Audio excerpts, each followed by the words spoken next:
DD किसान, बदलते भारत की शान।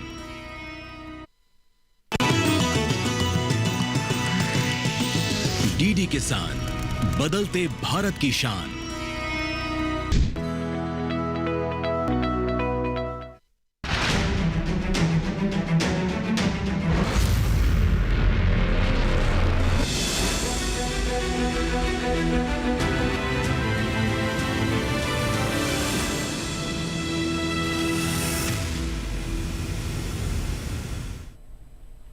नमस्कार, आप देख रहे हैं दूरदर्शन किसान।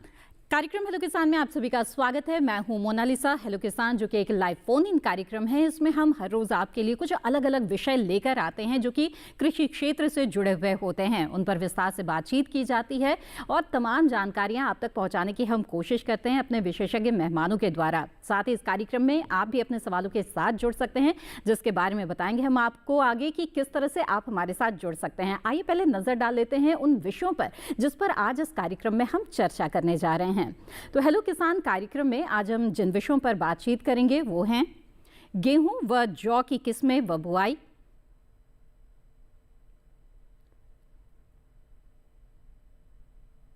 साथ ही इस कार्यक्रम में बातचीत की जाएगी अगले विषय पर जो कि है बेर और आंवला की खेती।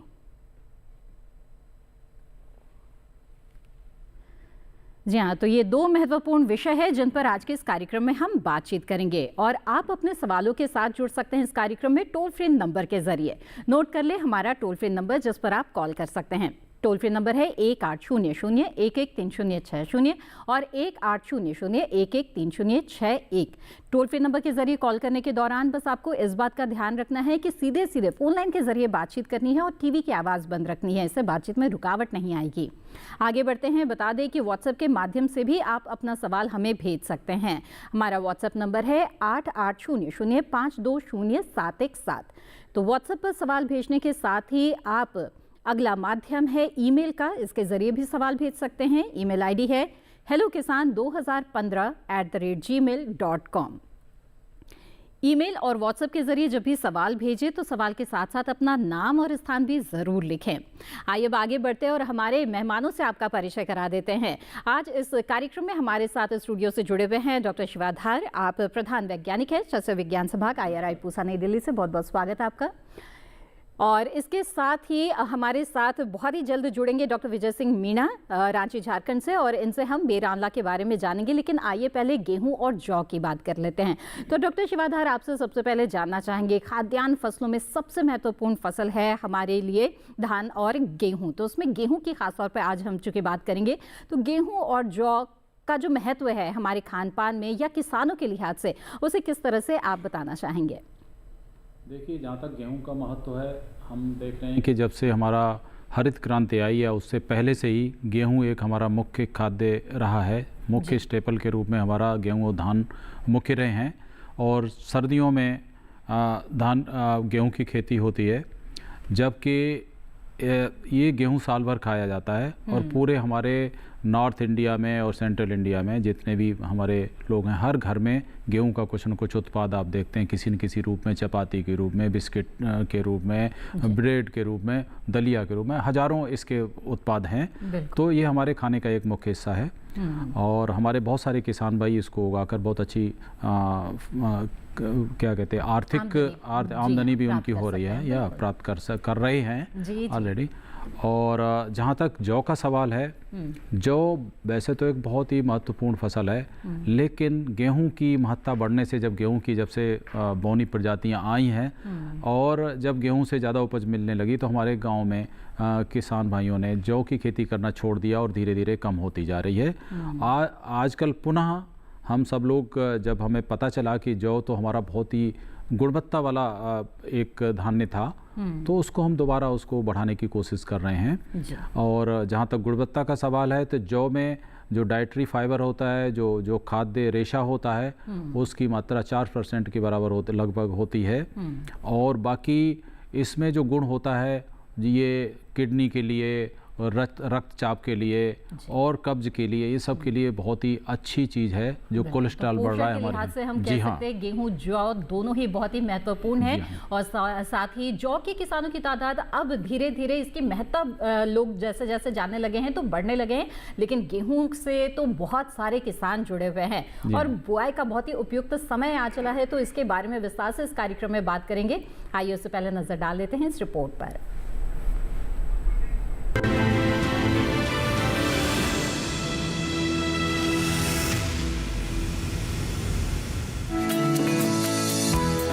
उत्तरी पश्चिमी मैदानी क्षेत्रों में सिंचित दशा में गेहूं की बुआई का उपयुक्त समय नवंबर का पहला पखवाड़ा है। वहीं उत्तरी पूर्वी भागों में मध्य नवंबर तक गेहूं की बुआई हर हाल में पूरी कर लें। देर से बोने पर उत्तरी पश्चिमी मैदानी क्षेत्रों में 25 दिसंबर के बाद और उत्तरी पूर्वी मैदानी क्षेत्रों में 15 दिसंबर के बाद गेहूं की बुआई करने से उपज में नुकसान होता है। गेहूं की बुआई के लिए दोमट, बलुई दोमट और मटियार दोमट मिट्टी सही होती है। मिट्टी ऐसी हो जिसकी जल धारण क्षमता अधिक हो और पीएच मान 7 से 7.5 होना चाहिए। गेहूं की खेती की सफलता और उससे होने वाला फायदा विशेष रूप से उन्नत किस्मों के चयन पर आधारित है। सिंचित अवस्था में समय से बुआई जो कि 10 से 25 नवंबर तक होती है, इसके लिए संतुलित उन्नत किस्में जैसे HD 3411, HD 3369, HD 3406, HD 3407, PBW 872, DBW 370 और DBW 371 किस्में लगा सकते हैं। वहीं सिंचित अवस्था में देरी से बुआई जो कि 25 नवंबर से 25 दिसंबर तक की जा सकती है, इसके लिए उन्नत किस्मों जैसे HD 3271, HI 1621, JKW 261 और PBW 771 आदि किस्में लगा सकते हैं। असिंचित अवस्था में समय से बुआई के लिए उन्नत किस्मों जैसे HD 3369, HD 3293, HD 3237 और HI 1612 आदि किस्में बो सकते हैं। वहीं अगर जौ की बात करें तो उत्तरी पश्चिमी मैदानी, उत्तर पूर्वी मैदानी, उत्तर पर्वतीय, मध्य क्षेत्र, प्रायद्वीपीय क्षेत्रों में सिंचित समय व देर से और असिंचित समय से बुआई के लिए 25 नवंबर तक पूरी कर लें। सिंचित समय से बुआई के लिए संतुलित उन्नत किस्में जैसे DWRB 182, DWRB 160, DL 83 और RD 2503 आदि किस्में लगा सकते हैं। जबकि सिंचित देर से बुआई के लिए उन्नत किस्मों RD 2508, DL 88, मंजुला और NDB 1173 किस्मों की बुआई कर सकते हैं।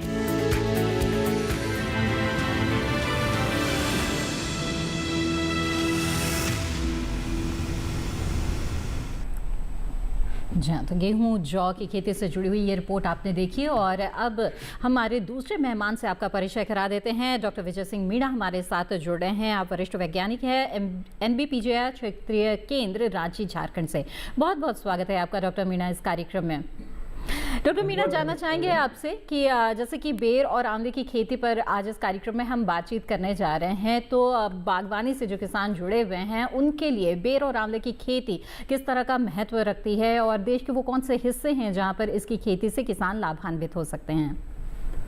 किसान भाइयों राम राम। जैसा कि आपको विदित है कि जो बेर और आंवला है ये पौष्टिक गुणों से भरपूर होते हैं और इनका वेदों में और विज्ञान में इनका जो है महत्वपूर्ण जो एनालिसिस की है उससे मालूम चलता है कि जो आंवला है उसमें विटामिन सी की मात्रा बारबाडोस चेरी के बाद में सबसे ज्यादा होती है। उसी प्रकार जो है बेर होता है, इसे जो है शुष्क एवं अर्धशुष्क क्षेत्रों का जो है गरीबों का सेब कहा जाता है। और इन्हें शुष्क एवं अर्धशुष्क क्षेत्र जैसे कि राजस्थान, गुजरात, महाराष्ट्र, पंजाब, हरियाणा, उन क्षेत्रों में इनकी खेती जो है आसानी से की जा सकती है। और अगर इनके पोषण पे हम ध्यान दें तो जो बेर है उसमें जो है कार्बोहाइड्रेट, मिनरल्स काफी प्रचुर मात्रा में पाए जाते हैं, जो कि जो माल न्यूट्रिशन की प्रॉब्लम्स है उसको सॉल्व करने के लिए एक अच्छे फल के रूप में, जहाँ पर की भूमि अच्छी नहीं हो, बेकार या बंजर हो, क्षारीय हो जी। और जो है पानी की उपलब्धता नहीं हो, वहाँ पे ये जो है फल वृक्ष आसानी से उगाए जा सकते हैं। बिल्कुल। और इसकी खेती के दौरान किसानों को किन बातों का ध्यान रखना चाहिए, इसके बारे में आपसे आगे बातचीत करेंगे। आइए उससे पहले नजर डाल लेते हैं इस रिपोर्ट पर।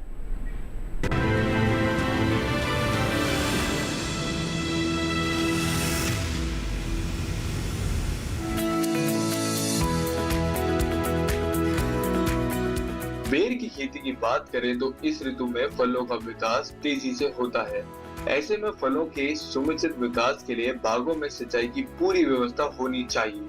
3 से 4 हफ्तों के अंतराल पर मौसम के अनुसार सिंचाई करें। नवंबर और दिसंबर में बेर में फल मक्खी का प्रकोप ज्यादा होता है।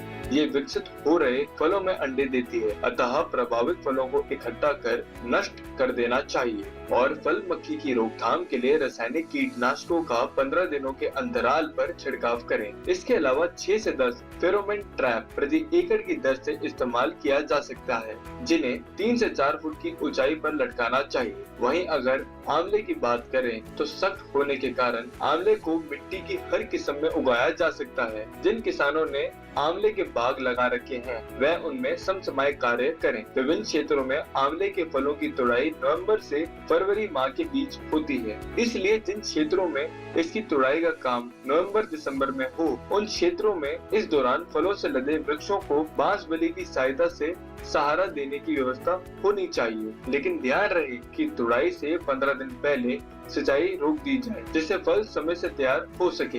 दीमक से बचाव के लिए क्लोरोपेरीफॉस 1 मिलीलीटर प्रति लीटर के हिसाब से उपयोग करें। शूट गोल मेज से ग्रस्त टहनियों को काटकर अलग कर दें और पेड़ों पर डाइमिथिएट मेकोजेब 2 ग्राम प्रति लीटर पानी में मिलाकर छिड़काव करें। ध्यान रखें कि फसल में किसी भी तरह की दवा का इस्तेमाल करने से पहले कृषि विशेषज्ञों की सलाह जरूर लें।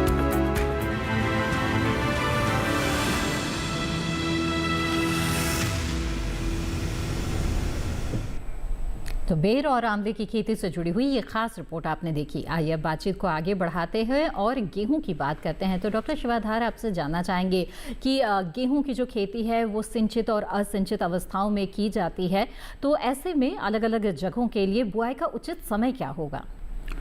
जी हाँ, देखिए सिंचित जहाँ पे होती है वहाँ पर हमारे पानी के साधन है, और जैसा कि अभी इस रिपोर्ट में आपने देखा कि जो सिंचित क्षेत्र हैं उसमें नॉर्थ वेस्टर्न प्लेन जोन, जो हमारे उत्तरी पश्चिमी मैदानी भाग हैं, उनमें नवंबर का प्रथम पखवाड़ा उत्तम माना जाता है इसकी बुआई के लिए।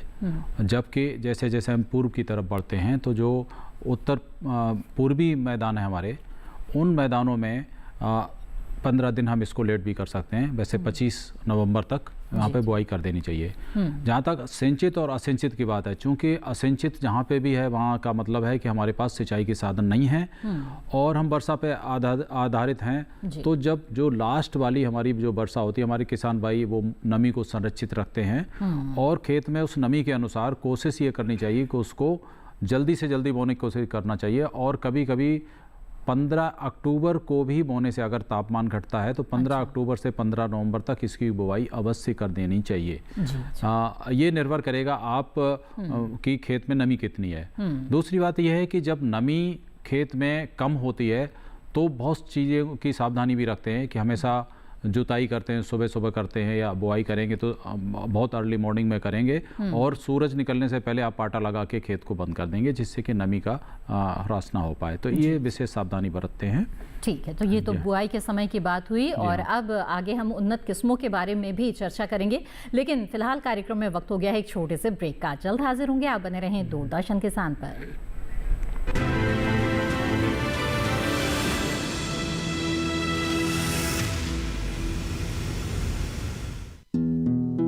हर साल फसल कटाई के बाद पराली जलाना कई तरह के प्रदूषण और स्वास्थ्य समस्याओं को जन्म देता है।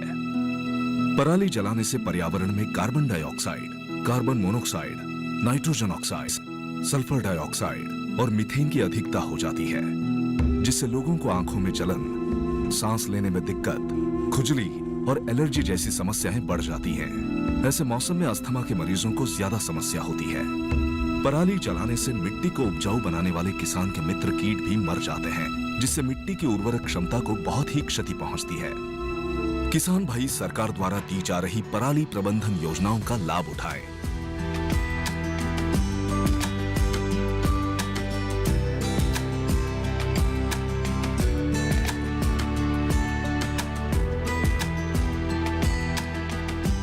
पराली ना जलाएं, पर्यावरण और स्वास्थ्य को बचाएं।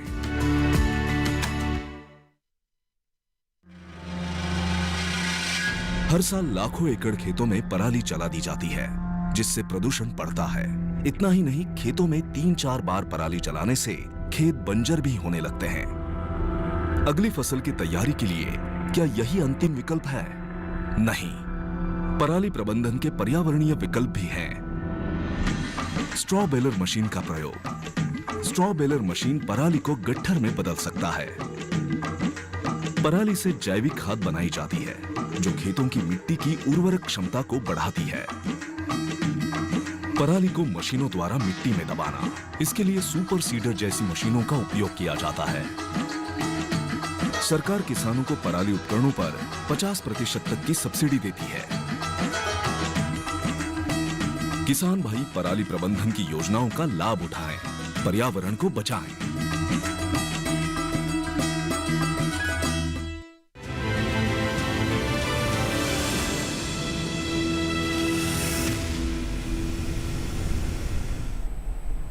ब्रेक के बाद आप सभी का फिर से स्वागत है। आप देख रहे हैं कार्यक्रम हेलो किसान, जिसमें आज हम गेहूं, जौ की उन्नत किस्मों और बुआई के बारे में बातचीत करेंगे और साथ ही बेर आंवला की खेती के बारे में भी यहाँ पर चर्चा जारी रहेगी।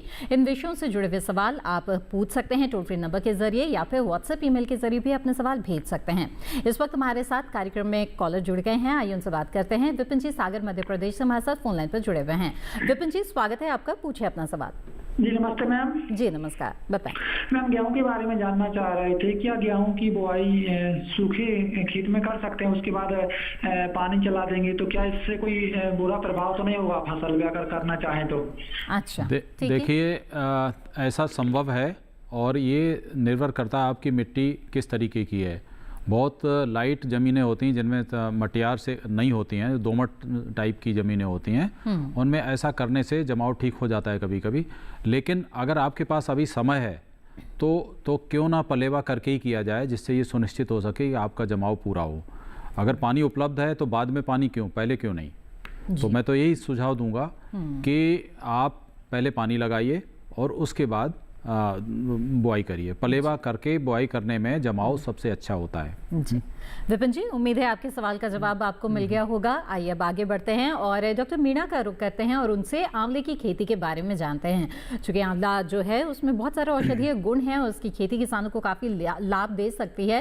तो डॉक्टर मीणा आपसे जानना चाहेंगे कि आंवले की खेती जो किसान करना चाहते हैं उनके लिए कौन सी अच्छी किस्में हैं जिसका चुनाव उन्हें करना चाहिए और उनके क्या गुण होते हैं? जैसा कि सबसे जो महत्वपूर्ण प्रश्न है आपने पूछा है जी। और जो हमारे किसान भाई हैं वो सबसे बड़ी गलती इसी पे ही कर पाते हैं कि वो जो उन्नत किस्में हैं वो कौन सी लेनी है, कहाँ से लेनी है और वो किस तरीके से लगानी है। ये कुछ मुख्य बातें हैं जो किसान भाइयों को ध्यान में रखना चाहिए। जैसे कि आंवला की जो मुख्य किस्में हैं उनमें आपकी बनारसी हो गया, फ्रांसिस हो गया, चकैया, NA7, कृष्णा, कंचन और NA10। ये प्रमुख इसकी किस्में हैं जो किसान भाइयों को लगानी चाहिए। अब क्योंकि इसमें स्वनिश्चितता की भी समस्या रहती है आंवला में, तो इसमें जो चकैया एक वैरायटी है वो एक अच्छे पॉलिनाइजर के रूप में काम करती है। इसलिए एक रो जो है आप चकैया की लगाएं और एक रो आप NA7 की लगाएं, क्योंकि NA7 है वो बहुत ही अच्छा फलन देती है। जी जी। अब बात आती है कि किसान भाइयों को कि वो कब लगाएं और इसका प्लांटिंग मटेरियल कहाँ से लें। बिल्कुल, तो इस बारे में डॉक्टर मीणा माफ कीजिएगा आपसे आगे बात करेंगे, लेकिन यहाँ पर आपको रोकना पड़ेगा। इस वक्त हमारे साथ एक कॉलर जुड़ गए हैं, उनका सवाल पहले ले लेते हैं। इस वक्त हमारे साथ कार्यक्रम में जुड़ गए हैं डॉक्टर मीणा, आपको मेरी आवाज मिल रही है क्या? हेलो, अपना पौधा उठा लिया, अब वो ग्राफ्टेड है। डॉक्टर मीणा, क्या आपको मेरी आवाज मिल रही है? तो किसान भाई को ग्राफ्टेड पौधा जो कि या तो NHB की एक्रेडिट नर्सरी है उससे या भारतीय कृषि अनुसंधान परिषद के जो भी हॉर्टिकल्चर के इंस्टीट्यूट है, चाहे CIH बीकानेर हो, काजरी जोधपुर हो, CISH लखनऊ हो या कृषि विज्ञान केंद्र जो इस तरीके के ग्राफ्टेड प्लांट बनाते हैं, वहीं से ही वो प्लांटिंग मटेरियल उनको लेना चाहिए। जिससे क्या होगा, उन्हें मालूम होगा कि ये किस्म फला है, तभी उसमें जो है अच्छा फलन ले पाएंगे, अच्छा अपने आमदनी जो है प्रति हेक्टेयर के हिसाब से ले पाएंगे। जी। ये किसान भाइयों को जरूर अपने ध्यान में रखना चाहिए जब भी अपने बात। डॉक्टर मीणा, दोबारा आपका रुख करेंगे। इस वक्त हमारे साथ कॉलर जुड़ गए हैं, उनका सवाल ले लेते हैं। नंदस्वरूप मिश्रा जी बाराबंकी उत्तर प्रदेश से हमारे साथ फोन लाइन पर हैं। जी नंदस्वरूप जी, स्वागत है आपका, बताइए क्या जानना चाहते हैं? मैं जानना ये चाहता हूँ कि जो गेहूं की प्रजातियां होती हैं, जैसे कोई फाउंडेशन बीज होता है, कोई प्रमाणित होता है, कोई सर्टिफाइड बीज होता है, तो उसको किसान समझ नहीं पाता किस अनुपात में कितना डालना चाहिए। और दूसरी चीज, एक चीज और मैं जानना चाहता हूँ कि असिंचित खेत में कौन सा गेहूं बोना चाहिए, सिंचित दशा में कौन सी गेहूं बोना चाहिए। अगर हमारी बुआई लेट में हो रही तो हमें बीज बढ़ाना चाहिए कि उतने ही अनुपात में डालना चाहिए। अच्छा जी ठीक है, आइए जानते हैं। जी हाँ मिश्रा जी, आपने बहुत कई सवाल पूछ डाले एक साथ। जी। और मैं कोशिश करता हूँ कि आपके सभी सवालों का जवाब दिया जाए। जैसा कि आप कह रहे हैं, असिंचित की प्रजातियाँ अलग होती हैं और सिंचित की अलग होती हैं। तो आजकल हमारे वैज्ञानिकों ने असिंचित के लिए भी बहुत सारी प्रजातियां बना रखी हैं। तो जैसे असिंचित के लिए कुछ प्रजातियां जो आपके लिए उपयुक्त रहेंगी आपके क्षेत्र के लिए, जैसे HD 3293 है, DVW 252 है। तो इस तरीके से आपके जोन के लिए, जो लखनऊ के आसपास का इलाका है, उसके लिए ये दोनों प्रजातियाँ बहुत अच्छी हैं। और सिंचित के लिए और असिंचित के लिए आपने जो पूछा है, तो असिंचित के लिए थोड़े पहली बुआई करनी पड़ती है और बीज की जो मात्रा होती है वो थोड़ी सी ज़्यादा रखते हैं, लेकिन दूरी हम कोशिश यही करते हैं 22.5 सेंटीमीटर पर जो लाइनें से लाइन दूरी रखते हैं वो रखते हैं। तो दूसरी बात है कि 5 सेंटीमीटर से ज़्यादा गेहूं अंदर जाना भी नहीं चाहिए, लेकिन नमी भी 5 सेंटीमीटर पर ही मिलती है। तो ये ध्यान रखना, बहुत उथला बीज भी ना बोया जाए। तो ये बहुत सारे कंसिडरेशन है। दूसरी, आपने क्वेश्चन ये किया कि फाउंडेशन सीड, सर्टिफाइड सीड, ये तो मैं तो ये कहूँगा आप सर्टिफाइड सीड, चूँकि आप किसान हैं तो आप सर्टिफाइड सीड को ही बोइए। और सर्टिफाइड सीड जो होता है उसमें उसके एक मानक होते हैं कि इतने % उसमें जर्मिनेशन है, जमाव इतने % है, और वो शुद्ध बीज होता है जी। तो आप उसको बोइए। और बोने की जो संस्तुत तरीके हैं, जैसे बीज की मात्रा है, अब बीज की मात्रा आप समय से अगर बो रहे हैं, सिंचित क्षेत्र में बो रहे हैं, तो 100 किलोग्राम प्रति हेक्टेयर की दर से पर्याप्त होती है। अब कौन से तरीके से बो रहे हैं, इससे भी बीज की मात्रा कम ज़्यादा हो सकती है। अगर आप लाइन सोइंग कर रहे हैं या सीड ड्रिल से बो रहे हैं तो आपको 100 किलोग्राम की ज़रूरत है। कुछ किसान भाई जल्दी में छिटकमा भी बो देते हैं, उन्हें 125 किलोग्राम की प्रति हेक्टेयर ज़रूरत पड़ती है। डॉक्टर शिवाधार, यहाँ पर बीज की बात हो रही है तो यहाँ पर ये भी मैं पूछना चाहूँगी कि कुछ किसान ऐसे भी होते हैं जो बीज उत्पादन भी करते हैं और अपने ही बीजों का इस्तेमाल भी करते हैं। उन किसानों को आप क्या सुझाव देना चाहेंगे? उन्हें किन बातों का ध्यान रखना चाहिए? देखिए, जो किसान भाई, ज़्यादातर किसान भाई ऐसा ही करते हैं हमारे। तो जो प्रजातियां जैसे गेहूं की हैं, जब आपका गेहूं पकने को तैयार होता है उससे कुछ दिन पहले जब बालियां आ जाती हैं, उस समय उन किसान भाइयों को चाहिए, अगर उन्हें बीज के लिए तैयार करना है अपनी फसल, तो उस फसल में अंदर घुस के देखना चाहिए कि आपको पता चलेगा कोई बिजाती पौधा तो नहीं है। जितने भी बिजाती अन्य जाति के पौधे अलग से दिख जाते हैं, या तो उनकी लंबाई ज़्यादा होगी, उनकी बाली अलग तरीके की होगी, तो ऐसे पौधों को निश्चित ही निकाल कर अलग कर देना चाहिए। दूसरी बात, उसमें घास पात, जितने भी खरपतवारों के बड़े बड़े पौधे जो होते हैं उनको भी निकाल देना चाहिए, जिससे उनका बीज मिक्स न हो उनके बीज में। तीसरा जो ध्यान रखने की बात है, बहुत सारे ऐसे पौधे होंगे जिनमें कई तरीके की बीमारियां भी लगी होती हैं।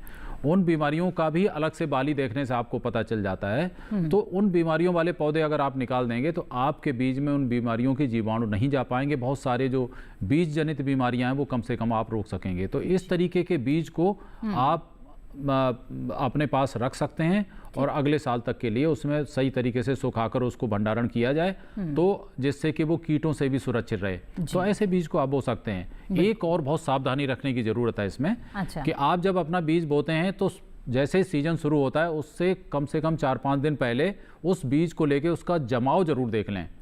आप अपने घर में ही किसी पेट्री डिश में उगा कर देख लें कि कितने % या पेट्री डिश में या जमीन पे ही कि हमने 100 बीज लगाए उसमें से कितने निकला। अगर ज़्यादा कम निकलता है तो आप उस बीज को प्रयोग ना करें। बिल्कुल। और इसी तरह से हमारी चर्चा जारी रहेगी गेहूं जौ की खेती के बारे में, साथ ही बातचीत हमारी बेर और आंवला के बारे में भी हो रही है। आप अपने सवाल भेजते रहें इस कार्यक्रम में, लेकिन फिलहाल वक्त तो चला एक और छोटे से ब्रेक का। बने रहें हमारे साथ।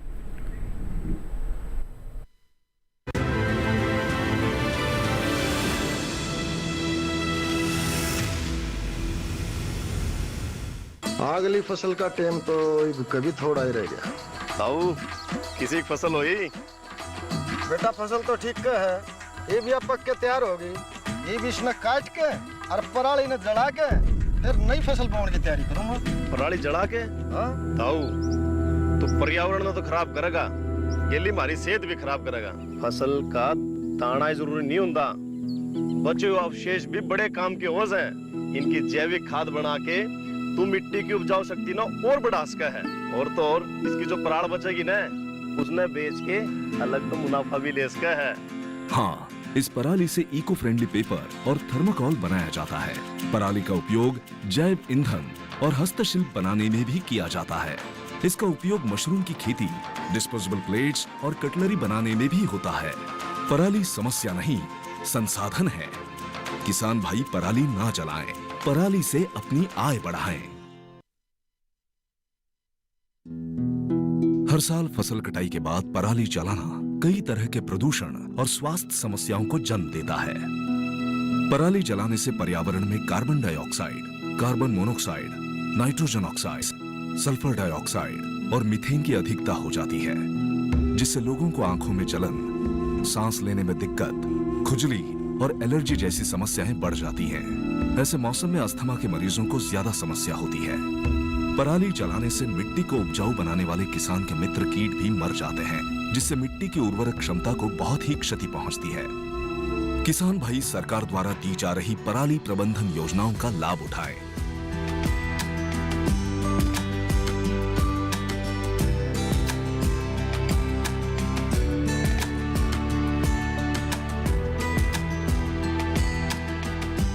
पराली ना जलाएं, पर्यावरण और स्वास्थ्य को बचाएं।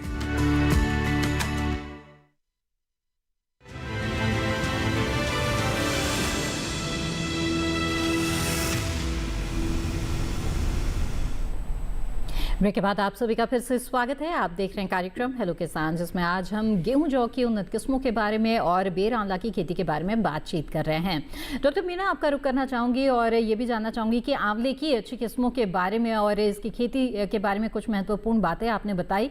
आप बेर के बारे में भी हमें बताएं कि किस तरह की किस्मों का चुनाव बेर के लिए करना चाहिए किसानों को। किसान भाइयों को जो है बेर भी जो शुष्क एवं अर्ध शुष्क क्षेत्र है, जहाँ पर जो है मृदा का पीएच 8 या 9 के बीच में है, वहाँ पे आसानी से इसको उगाया जा सकता है। और ये ऐसा फल वृक्ष है जिसमें जो है पानी की भी कम आवश्यकता होती है। और ये जैसे क्लाइमेट के अडेप्टेशन में भी बहुत अच्छा होता है, क्योंकि जैसे ही गर्मी आती है तो अपने ये लीफ गिरा देता है और डोरमेंसी में चला जाता है। तो किसान भाइयों को जो है जहाँ पानी की उपलब्धता कम है और जहाँ भूमि की भी जो है क्षारीय है, वहाँ पे इसको उगाया जा सकता है। अब आता है कि कौन कौन सी उन्नत किस्में हैं जो उन्हें लगानी चाहिए। मैं किसान भाइयों को एक सलाह देना चाहूँगा कि जब भी आप बेर का बागान लगाना जा रहे हैं तो उसमें अगेती, मध्यम और पछेती तीनों किस्मों का जो है उसमें मिश्रण करना चाहिए। एक रो आपकी अगेती हो गई, मध्यम हो गई, कुछ पछेती हो गई। जैसे कि आपका अगेती में आता है तो बोला और सेब है जो आपका जल्दी पक्के तैयार हो जाते हैं, जैसे आपके दिसंबर जनवरी में। देन फिर आपकी केतली आती है, फिर लास्ट में जो है उमरान है जो मार्च अप्रैल तक पक्के तैयार होती है। तो उससे क्या होगा कि किसान भाई उससे आमदनी ज्यादा प्राप्त कर सकता है। एक साथ उसका प्रोड्यूस मार्केट में नहीं जाएगा, ग्लट में नहीं रहेगा। एक बार ग्लट में जाएगा तो क्या होगा कि उसको जो भी उसको भाव मिलेगा उसमें बेचने के लिए वो विवश हो जाएगा। अगर उसका उत्पादन जो है फेज वाइज आ रहा है, मंथ वाइज आ रहा है, तो उसको वो आसानी से बेच सकता है। अगर उसके पास भंडारण सुविधा है तो बहुत ही अच्छी बात है। अगर भंडारण सुविधा नहीं भी है तो उस केस में उसको बेर को जो है वो 2-3 महीने तक मार्केट में सेल कर सकता है और अच्छी आमदनी प्राप्त कर सकता है। इसलिए उसको ये तीनों किस्में अगेती, मध्यम और पछेती उसका मिश्रण करके और रो वाइज उसको बोना चाहिए। जी बिल्कुल डॉक्टर मीना। आइए आगे बढ़ते हैं कार्यक्रम में। अगले कॉलर हमारे साथ जुड़ गए हैं, उनका रुख करते हैं। ब्रजेश शर्मा जी उत्तर प्रदेश से हमारे साथ फोन लाइन पर जुड़े हुए हैं। ब्रजेश जी स्वागत है आपका, पूछे अपना सवाल। हेलो ब्रजेश जी, मेरी आवाज मिल रही है आपको? जी कृपया टीवी की आवाज बंद रखिएगा, टीवी की आवाज बंद रखिएगा। जी जी ओके ओके। मैं ये जानना चाह रहा था मैडम जी। हेलो जी जी। हाँ, वो पिछले वर्ष मैंने जौ किए थे। ठीक है। जौ पिछले वर्ष मैंने जौ किए थे और उसमें दाना भराव के समय पे उसमें फंगस आया था, काले काले हो गए थे पूरे जौ। अच्छा। तो वो ही बीज अब के भी रखा है मुझ पे, तो वो बीज का इस्तेमाल करूं या ना करूं, या आगे और कोई रोकथाम के लिए कुछ बताएं।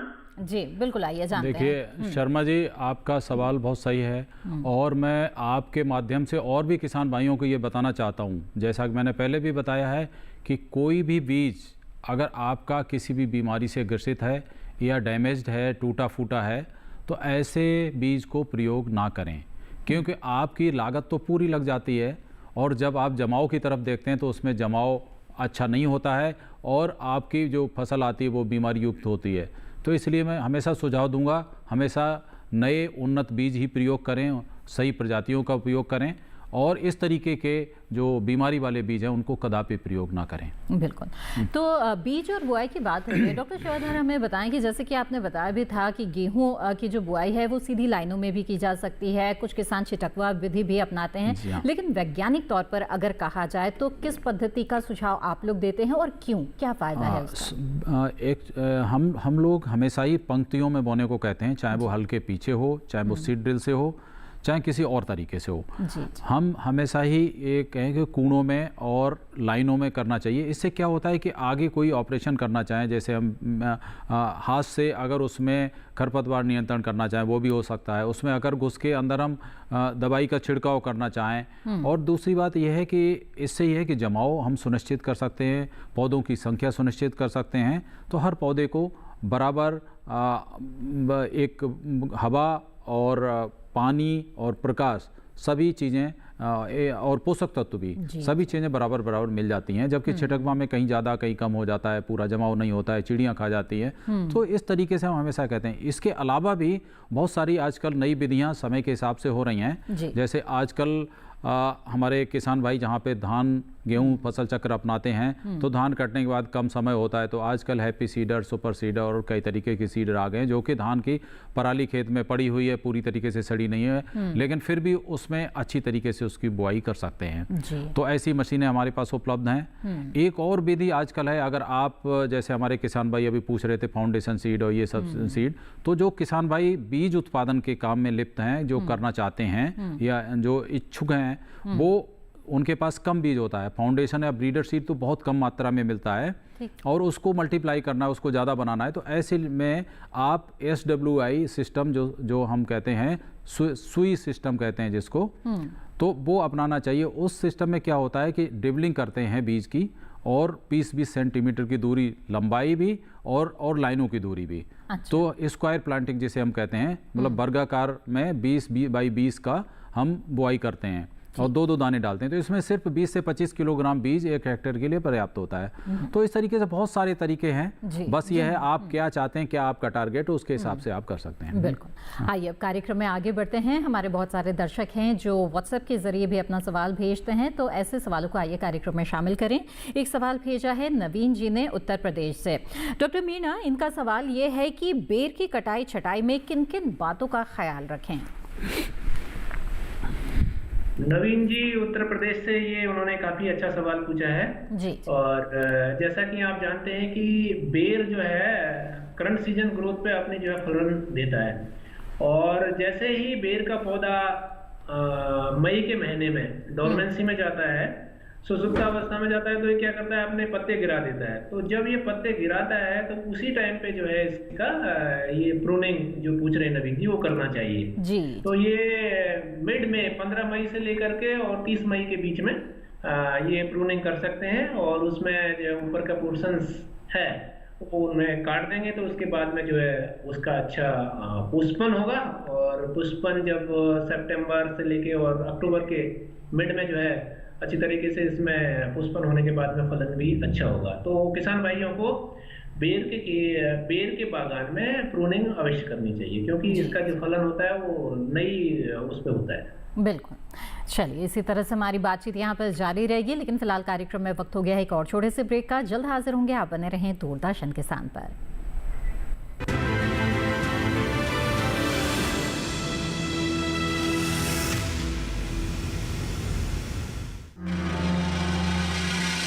हर साल लाखों एकड़ खेतों में पराली जला दी जाती है, जिससे प्रदूषण बढ़ता है। इतना ही नहीं, खेतों में 3-4 बार पराली जलाने से खेत बंजर भी होने लगते हैं। अगली फसल की तैयारी के लिए क्या यही अंतिम विकल्प है? नहीं, पराली प्रबंधन के पर्यावरणीय विकल्प भी हैं। स्ट्रॉ बेलर मशीन का प्रयोग। स्ट्रॉ बेलर मशीन पराली को गट्ठर में बदल सकता है। पराली से जैविक खाद बनाई जाती है जो खेतों की मिट्टी की उर्वरक क्षमता को बढ़ाती है। पराली को मशीनों द्वारा मिट्टी में दबाना, इसके लिए सुपर सीडर जैसी मशीनों का उपयोग किया जाता है। सरकार किसानों को पराली उपकरणों पर 50% तक की सब्सिडी देती है। किसान भाई पराली प्रबंधन की योजनाओं का लाभ उठाएं, पर्यावरण को बचाएं। अगली फसल का टाइम तो कभी थोड़ा ही रह गया। ताऊ किसी की फसल हुई? बेटा फसल तो ठीक है, ये भी अब पक के तैयार होगी। ये भी इसने काट के और पराली ने जड़ा के फिर नई फसल बोने की तैयारी करूंगा। पराली जड़ा के? हाँ ताऊ तो पर्यावरण तो खराब करेगा, ये हमारी सेहत भी खराब करेगा। फसल का ताना जरूरी नहीं होता, बचे हुए अवशेष भी बड़े काम के हो जाए। इनकी जैविक खाद बना के तू मिट्टी की उपजाऊ शक्ति ना और बढ़ा सका है। और तो और इसकी जो पराल बचेगी ना, उसने बेच के अलग तो मुनाफा भी ले सका है। हाँ, इस पराली से इको फ्रेंडली पेपर और थर्मोकोल बनाया जाता है। पराली का उपयोग जैव ईंधन और हस्तशिल्प बनाने में भी किया जाता है। इसका उपयोग मशरूम की खेती, डिस्पोजेबल प्लेट्स और कटलरी बनाने में भी होता है। पराली समस्या नहीं, संसाधन है। किसान भाई पराली ना जलाएं, पराली से अपनी आय बढ़ाएं।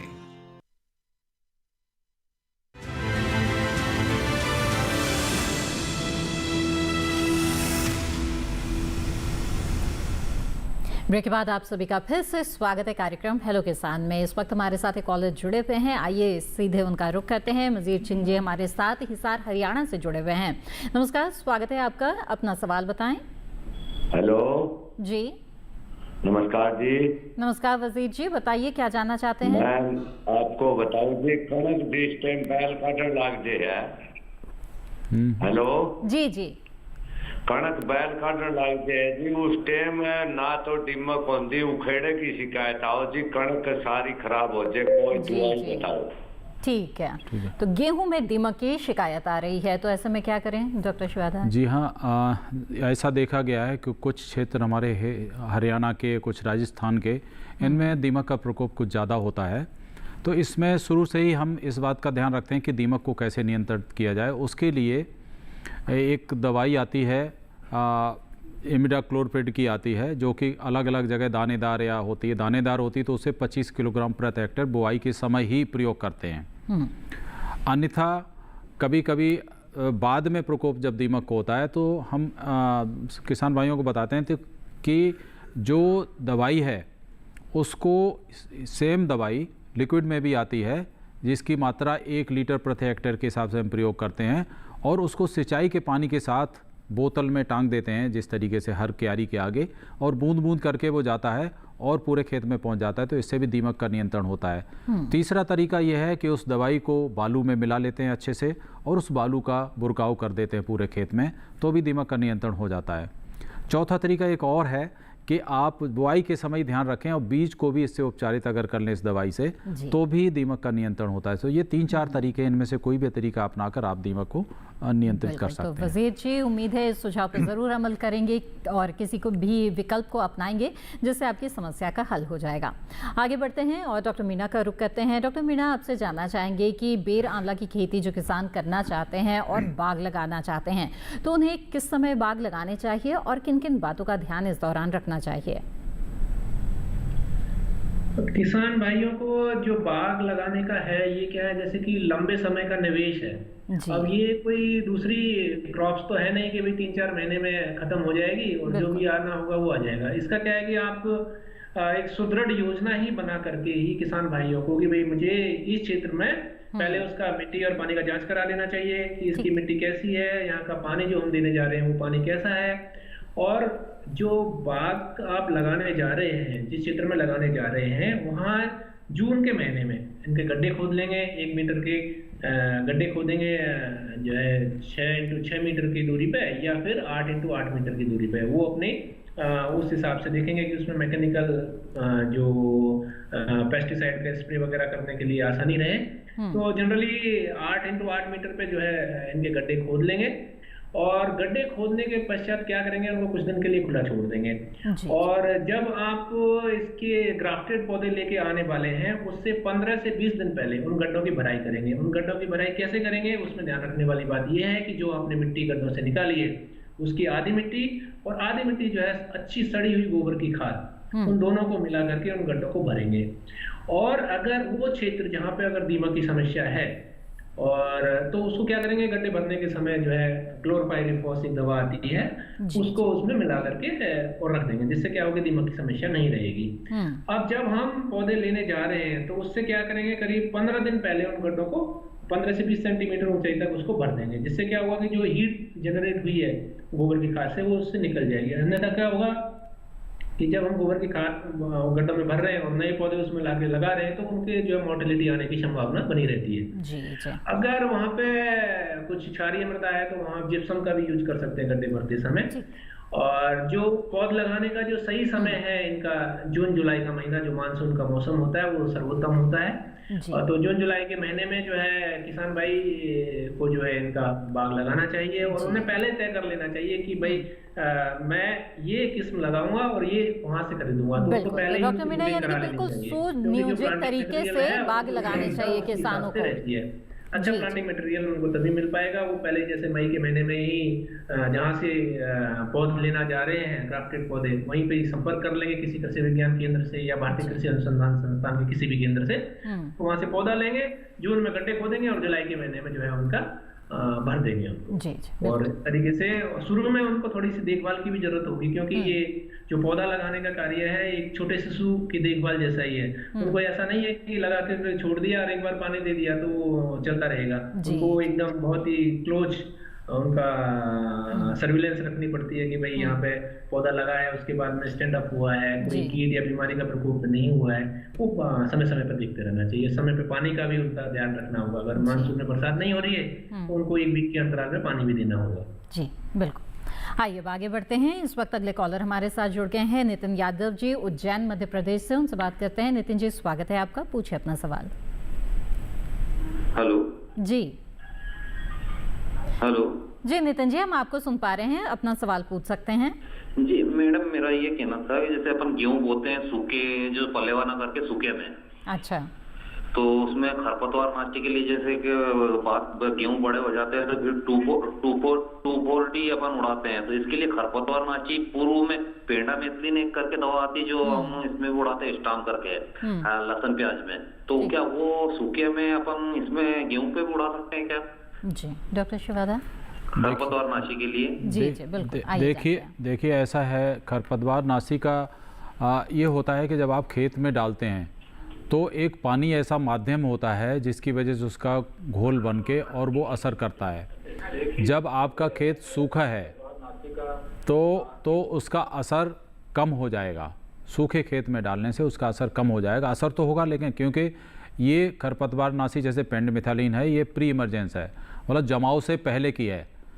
तो गेहूं के जमाव आप पानी लगा देंगे, उसके बाद भी गेहूं का जमाव बाद में ही होगा, दवाई पहले पड़ चुकी होगी, तो आप डाल सकते हैं लेकिन असर थोड़ा कम होगा।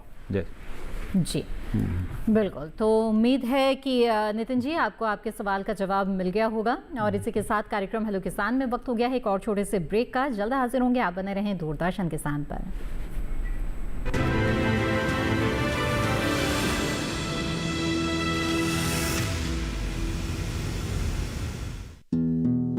हर साल फसल कटाई के बाद पराली जलाना कई तरह के प्रदूषण और स्वास्थ्य समस्याओं को जन्म देता है।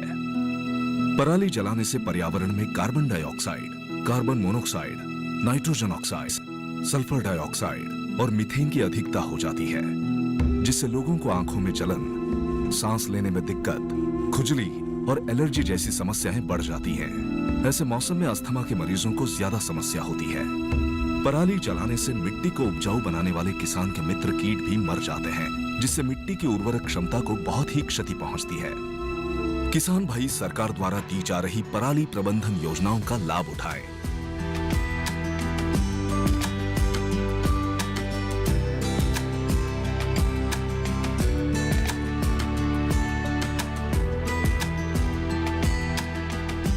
पराली ना जलाएं, पर्यावरण और स्वास्थ्य को बचाएं।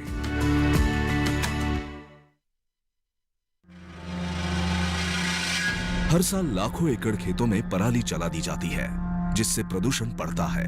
इतना ही नहीं, खेतों में 3-4 बार पराली जलाने से खेत बंजर भी होने लगते हैं। अगली फसल की तैयारी के लिए क्या यही अंतिम विकल्प है? नहीं, पराली प्रबंधन के पर्यावरणीय विकल्प भी हैं। स्ट्रॉ बेलर मशीन का प्रयोग। स्ट्रॉ बेलर मशीन पराली को गट्ठर में बदल सकता है। पराली से जैविक खाद बनाई जाती है, जो खेतों की मिट्टी की उर्वरक क्षमता को बढ़ाती है।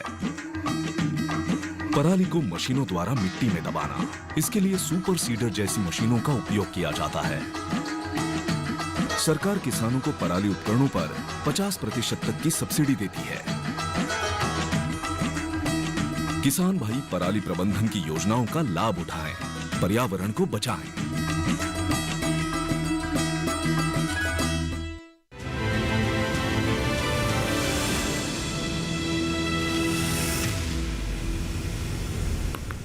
ब्रेक के बाद आप सभी का फिर से स्वागत है। आप देख रहे हैं कार्यक्रम हेलो किसान। इस कार्यक्रम में आगे बढ़ेंगे और कुछ सवालों को लेते हैं जो व्हाट्सएप के जरिए भी आ रहे हैं। डॉक्टर मीना, एक सवाल हमें भेजा है जितेंद्र जी ने मध्य प्रदेश से। जानना चाहते हैं कि बेर की मध्यम किस्में कौन सी है और इनमें उर्वरकों का प्रयोग, बेर में उर्वरकों का प्रयोग किस प्रकार करें? जैसे कि मैंने आपको पहले भी बताया था कि गोला और सेब तो इसकी अगेती किस्में हैं जी जी, और मुंडिया, मेहरा, केतली ये इसकी मध्यम किस्में हैं। ठीक। और अचेती किस्में हैं वो उमरान है। और इसके अलावा ये उर्वरक प्रबंधन के बारे में पूछना चाह रहे थे। इन्होंने बहुत ही अच्छा प्रश्न पूछा है, क्योंकि उर्वरक की आवश्यकता जो है छोटे पौधों को कम होती है। तो जिस साल हम पौधे लगाने जा रहे हैं उस साल जो है करीब 10 किलो तो गोबर की खाद चाहिएगी गड्ढे भरते समय, और करीब 100 ग्राम नाइट्रोजन, 50 ग्राम फास्फोरस और करीब 50 ग्राम ही पोटासी प्रथम वर्ष में बेर के पौधों के लिए चाहिएगी। और ये जो मात्रा है हर साल में दुगनी होती जाएगी। जैसे दूसरे साल में वो 200 ग्राम हो जाएगा नाइट्रोजन, उधर 100 ग्राम फास्फोरस हो जाएगा, 100 ग्राम पोटेशियम हो जाएगा। हालांकि इसकी संस्तुति उस विषय पर निर्भर करती है कि जब आपने मृदा की जांच कराई है तो उसमें जो है उसका मृदा की वैल्यू क्या है, उसमें पहले से ऑर्गेनिक कार्बन कितना है, नाइट्रोजन कितना है, फास्फोरस कितना है, पोटास कितना है। अगर वो ऑलरेडी अवेलेबल है तो एक्सेस अमाउंट नहीं देनी चाहिए, क्योंकि उससे उसमें जो है उसके दुष्प्रभाव आने की संभावना रहती है। तो इस तरीके से बढ़ते जाएंगे तो 10 साल के पौधे में करीब आपको 1 किलोग्राम नाइट्रोजन और 500 ग्राम फास्फोरस और 500 ग्राम जो है पोटास की आवश्यकता होती है। इसके अलावा माइक्रोन्यूट्रिएंट्स का स्प्रे भी कर सकते हैं। जी बिल्कुल। तो उम्मीद है जितेंद्र जी आपके सवाल का जवाब आपको मिल गया होगा। आगे बढ़ते हैं। इस वक्त एक कॉलर हमारे साथ जुड़ गए हैं, आइए उनका रुख करते हैं। जी नमस्कार, स्वागत है आपका। कृपया अपना नाम बताएं। हेलो जी। हेलो, वीरेंद्र उपाध्याय जी चंदौली उत्तर प्रदेश से हमारे साथ है। जी वीरेंद्र जी, मेरी आवाज मिल रही है आपको? वीरेंद्र जी टीवी की आवाज बंद कर दीजिए। चंदौली उत्तर प्रदेश से बोल रहे हैं। ठीक है, टीवी की आवाज बंद रखिएगा, बताएं। हाँ, हम पूछ रहे हैं कि हमारे जिले के लिए गेहूं की। जी बिल्कुल, आप किस्म के बारे में जानना चाहते हैं अपने जिले के लिए, तो आइए जानते हैं इसके बारे में। जिले के लिए कौन सी गेहूं की किस्म अच्छी होगी? बिल्कुल, आइए जानते हैं। डॉक्टर शिवाधर बताएं। या आपके ज़िले के लिए कुछ प्रजातियां जैसे SD 3249 है, DBW 187 है, और उसके बाद टाइमली सोइंग में जो समय से बोने के अभी बोने के समय PBW 826 है, DBW 222 हैं। इस तरीके से बहुत सारी प्रजातियां हैं। थोड़ा अगर लेट हो जाएं तो DBW 317 भी लगा सकते हैं, DBW 833 भी लगा सकते हैं। तो इस तरीके से ये वैरायटियां हम लगा सकते हैं। अगर पानी के साधन नहीं है, सिंचाई की व्यवस्था नहीं है, तो SD 3293 लगा सकते हैं, DBW 252 लगा सकते हैं। तो इस तरीके से अलग अलग परिस्थितियों में अलग अलग तरीके की प्रजातियां लगा सकते हैं। शिवाधर, गेहूं की किस्मों की ही बात हो रही है, तो अलग अलग अवस्थाओं के लिए क्या कुछ और आप किस्मों का सुझाव देना चाहेंगे? हाँ, मैं ये सुझाव देना चाह रहा हूँ। ये चूँकि हमारे उत्तर पूर्वी मैदानों में आता है इनका जो चंदौली है, लेकिन उत्तर पश्चिमी मैदान जो कि हमारा मुख्य भाग है, जहाँ पे मैं ज़्यादातर किसान भाई गेहूं की खेती करते हैं, उनके लिए मैं बताना चाहूँगा कि अगर समय से अभी बो रहे हैं और सिंचाई का साधन है उनके पास, तो HD 3086, HD 3226, HD 3386, 2687, 2781, इस तरीके से HD की सीरीज़ की प्रजातियां लगा सकते हैं। DBW में 371 है, 372 है, 303 है, 187 है, ये प्रजातियां लगा सकते हैं। इसके अलावा HI 1628 भी अच्छी प्रजाति है। PBW 1 जिंक, ये वैरायटी है जिसमें कि जिंक की मात्रा ये बायोफोर्टिवाइड वैरायटी है। तो इस तरीके से PBW 872 इन सब प्रजातियों को लगा सकते हैं। जौ की कुछ खास किस्मों के बारे में? जी हाँ, जौ के लिए असल में जौ ज़्यादातर हमारे किसान भाई जहाँ पर ऊसर ज़मीनें हैं या थोड़ी सी ज़्यादा सैलाइन अल्कलाइन सॉइल्स हैं वहाँ पे उगाते हैं। और उन प्रजातियों में बहुत सारी प्रजातियाँ, बहुत अच्छी प्रजातियाँ पाई गई, जैसे RD 2794 है, 2628 है RD 2035 है, RD 2552 है, जो कि दाने और चारे दोनों के लिए उपयुक्त हैं। इसलिए एक 2715 RD 2715 भी एक प्रजाति है, वो भी बहुत अच्छी प्रजाति है। इसके अलावा एक K560, K603 ये प्रजाति भी बहुत अच्छी है। और कुछ प्रजातियां हमारे नरेंद्र देव यूनिवर्सिटी फैजाबाद से जो निकली हुई हैं वो नरेंद्र B2, नरेंद्र जौ 2, नरेंद्र जौ 3, ये बहुत अच्छी प्रजातियां जो कि ज़्यादा से ज़्यादा ऊसर भूमि में और जहाँ pH मान ज़्यादा होता है वहाँ भी उगाई जा सकती हैं। आइए अब आगे बढ़ते हैं और डॉक्टर मीणा आपसे जानना चाहेंगे कि इस वक्त आंवले की खेती जो कर रहे हैं, बहुत जगहों पर आंवला बिल्कुल तुड़ाई के लिए तैयार होगा, तो ऐसे में तुड़ाई के वक्त किस तरह की सावधानियों का आप सुझाव देंगे?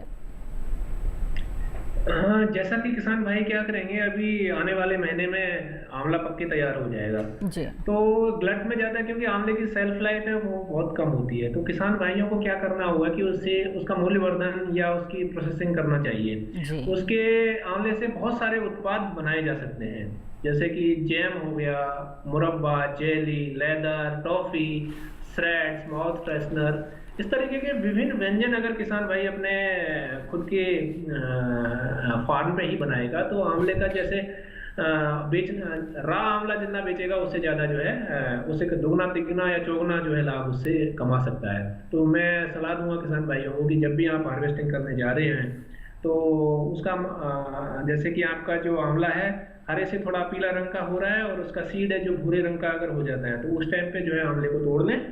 और उसका थोड़ा सा अगर स्टोरेज कैपेसिटी भी स्टोरेज के लिए अगर कुछ बना लेंगे अपने फार्म पे तो उसका वैल्यू एडिशन जो है वो लंबे समय तक कर पाएंगे। बिल्कुल, क्योंकि आंवला के लड्डू, आंवला के मुरब्बा, अचार, इस तरीके के प्रोडक्ट बिल्कुल, तो बहुत सारे विकल्प है, बहुत तरह के उत्पाद बनाए जा सकते हैं आंवला से अगर वैल्यू एडिशन यानी कि मूल्य संवर्धन कर लेते हैं। जी जी बिल्कुल। डॉक्टर विजय सिंह मीणा, बहुत अच्छी जानकारियां आपने दी और लगातार आप हमारे साथ बने रहे, बहुत बहुत धन्यवाद आपका।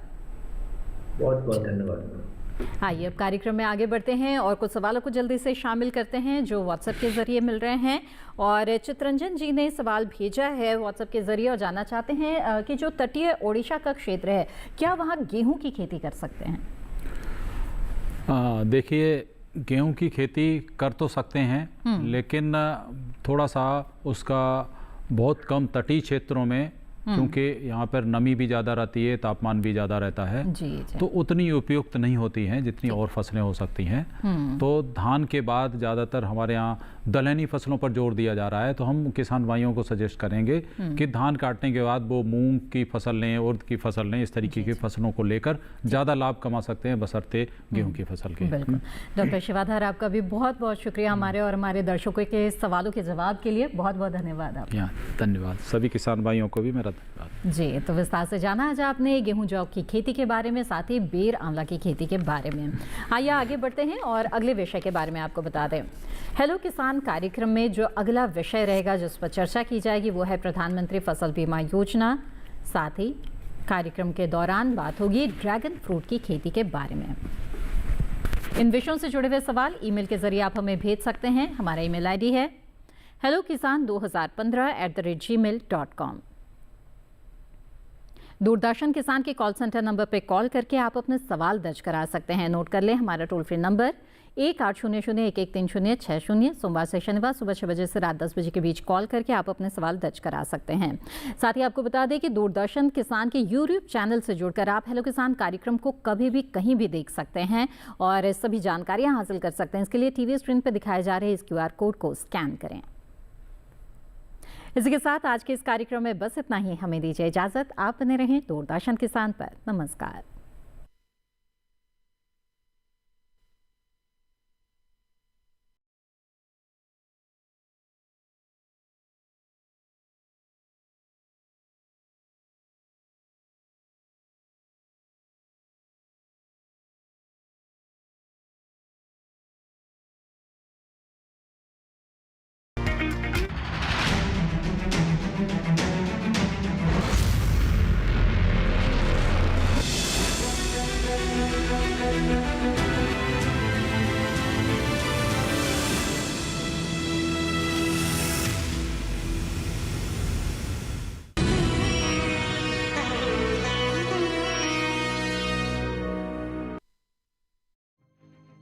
आज के शहरीकरण ने गांव को शहरों में बदल दिया और शहर पूरा जंगल निकल गए। मानव की बढ़ती महत्वाकांक्षा ने विनाश का जो नया अध्याय शुरू किया है, उससे हमारी धरती एक दिन आग के गोले में बदल जाएगी। मगर रुकिए, वहां कोई है जिसने खेतों में जंगल उगाना शुरू कर दिया है। इतना ही नहीं, वो उस जंगल को किसी बैंक के एटीएम की तरह इस्तेमाल करके ना सिर्फ अपनी जीविका चला रही है, बल्कि पूरे क्षेत्र को खेती करने की नई दिशा दिखा रही है। मिलते हैं भारत की फार्म लेडी निर्मला बेन मानसिंह दामोर से, जिन्होंने खेती करने की परंपरा ही बदल दी। जहां बंजर जमीन उम्मीदों को खा जाती है, निर्मला बेन के कदमों से वहां हरियाली छा जाती है। भारत की फार्म लेडी देखिए रविवार 17 नवंबर रात 8 बजे डीडी किसान पर। ऐसे भुला दिए गए भूदृश्यों में आपका स्वागत है, जहां मानव की अनदेखी के बीच प्रकृति की सुंदरता जिंदा रहने के लिए संघर्ष करती रहती है। वेस्टलैंड्स, इंसान की ज्यादतियों का अनदेखा परिणाम। इन भुला दिए गए भूदृश्यों के पर्यावरणीय, सामाजिक और आर्थिक प्रभावों का जायजा लीजिए। क्या हम इस बर्बादी को नवजीवन में बदल सकते हैं? चलिए मेरे साथ इस यात्रा पर। धरती करे पुकार, इस शनिवार रात 10:30 बजे डीडी नेशनल पर। और क्विज में भाग लेना न भूलिएगा। सही उत्तर देने वालों को पुरस्कृत किया जाएगा। नमस्कार किसान भाइयों और बहनों, आप देख रहे हैं मंडी खबर। मैं हूं आपकी एआई एंकर भूमि।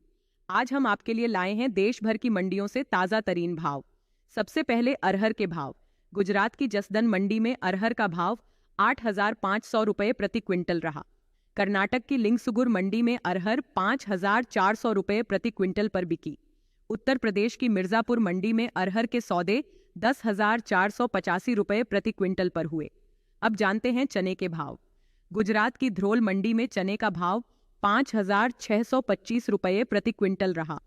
महाराष्ट्र की पुणे मंडी में चना 7,800 रुपये प्रति क्विंटल पर बिका। राजस्थान की दूनी मंडी में चने के सौदे 6,200 रुपये प्रति क्विंटल पर हुए। अब उड़द के भाव पर नजर डालते हैं। गुजरात की पोरबंदर मंडी में उड़द का भाव 8,300 रुपये प्रति क्विंटल रहा। महाराष्ट्र की पुणे मंडी में उड़द 10,250 रुपये प्रति क्विंटल पर बिकी। राजस्थान की उनियारा मंडी में उड़द के सौदे 5,880 रुपये प्रति क्विंटल पर हुए। सभी भाव आवक और गुणवत्ता के अनुसार हैं। तो ये था आज का मंडी भाव। आप देखते रहिए डीडी किसान। धन्यवाद।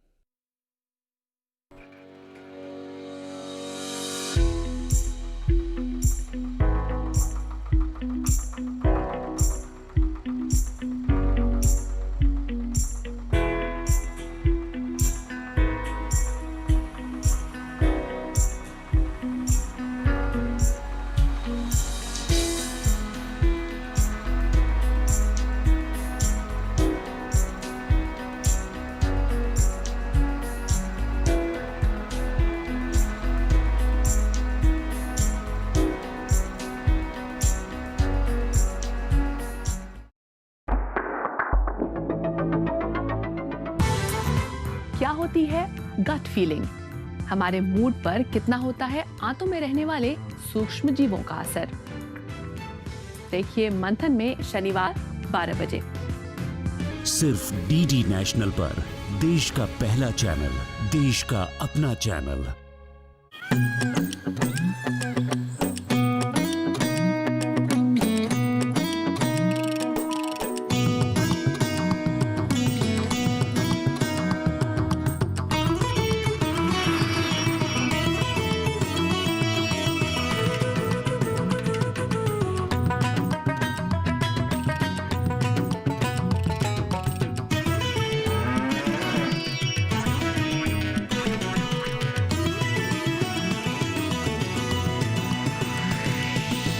डीडी किसान,